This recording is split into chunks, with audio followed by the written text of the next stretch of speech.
Hey everyone, I'm Wilky, and this is Monster Reads. Yeah, this is where I tell you all about what I've been reading lately.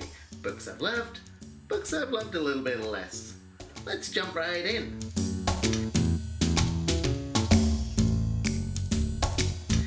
So, this week I've been reading a reissued classic called The Glass Pearls by Emeric Pressburger.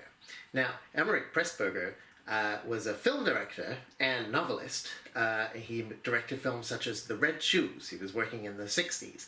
And this novel, The Glass Pearls, is a novel that was originally published in the 1960s and has just been reissued by Faber as a Faber edition. It's all about a German man called Karl Braun who lives in London in the 1960s. And Karl is a man haunted by fear. The fear is that he'll be caught and identified as a Nazi, having left Germany to live in London.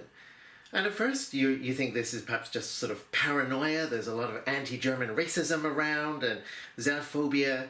But you pretty soon realize that Karl, Buddy Karl, has done some pretty terrible things. And as the novel unfolds, you find out more and more about what he's done and our closeness to him as the kind of main character of the novel and the person we're kind of supposed to empathize with becomes really tricky to kind of understand and grapple with.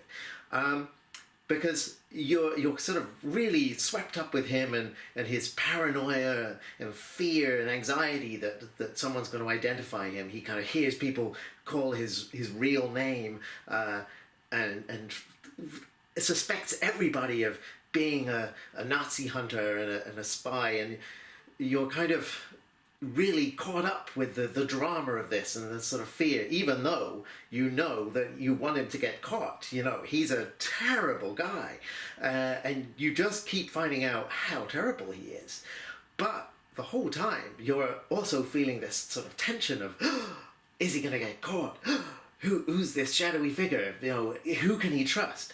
The novel is populated with some really colourful, well-drawn characters. There's the two guys that he lives with in the guest house. Two, I think they're fellow. Oh no, one is Czech, I think. One is German. Really kind of quite well-drawn characters. People you really sort of believe in them and enjoy their time on the page. You know, they're not just sort of filler.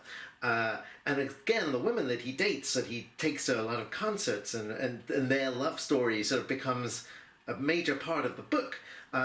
She is a really well fleshed out character, and it feels very alive. And it's so compelling. It's such a pacey read. If you like people like Graham Greene, or as I said, Alfred Hitchcock, or Daphne du Maurier, it really reminded me of her, especially some of the slightly grotesque characters. It's a real hoot. Well, I don't want to say a hoot. It's about war crimes, but it's absolutely gripping. I could not put it down.